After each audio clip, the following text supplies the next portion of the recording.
Hello friends, welcome to SP home delight. ఈరోజు మన SP home డిలైట్లో ఎంతో టేస్టీగా ఉండే చింతకాయ ఆవకాయ అండి. దానికోసం ముందుగా చింతకాయలను శుభ్రంగా వాష్ చేసుకుని తడి లేకుండా శుభ్రంగా ఆరబెట్టుకుని చెక్కు తీసుకుని ముక్కలుగా కట్ చేసుకుని ఈ విధంగా కట్ చేసుకున్న ముక్కలను ఒక బౌల్లో వేసుకోండి.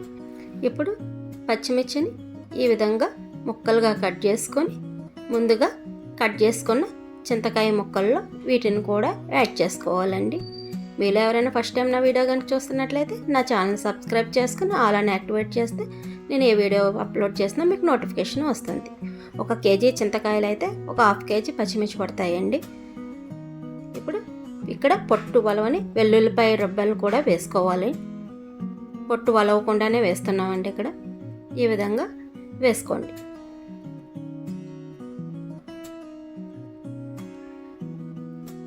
ఇప్పుడు ఇందులో కొంచెం మెంతులు కూడా యాడ్ చేసుకోవాలి.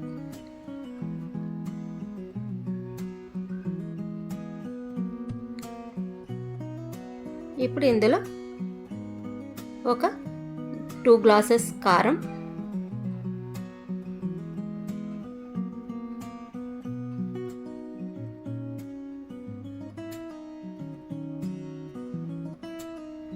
అలాగే 1 గ్లాసు ఆవు పిండి,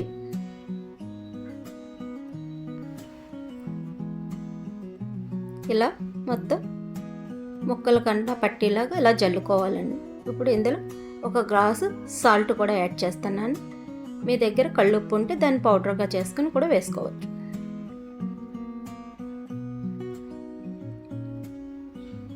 ఇప్పుడు మొత్తం ఈ ముక్కలకన్నీ మసాలా అంతా పట్టేలాగా బాగా మిక్స్ చేసుకోవాలండి.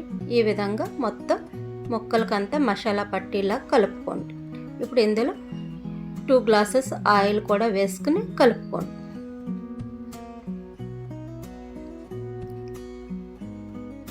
ఒకసారి ముందు 1 గ్లాసు వేసి ఒకసారి కలుపుకున్న తర్వాత మరలా 1 గ్లాసు ఆయిల్ వేసుకోండి.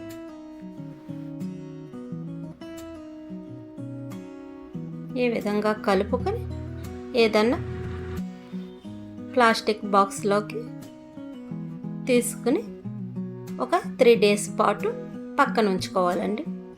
చూడండి, ఈ విధంగా వాటర్ తగలకుండా ఒక పక్కన మూత పెట్టి ఉంచుకోండి. 3 రోజుల తర్వాత చూడండి, ఆయిల్ అయ్యి ఎలా సెపరేట్ అయ్యి బాగా పైకి తేలింది కదా. అంతేనండి. ఒకసారి కలుపుకొని ఉప్పు ఏమైనా సరిపోతే కొంచెం యాడ్ చేసుకోవచ్చు. మ్యాక్సిమం అయితే సరిపోతుంది.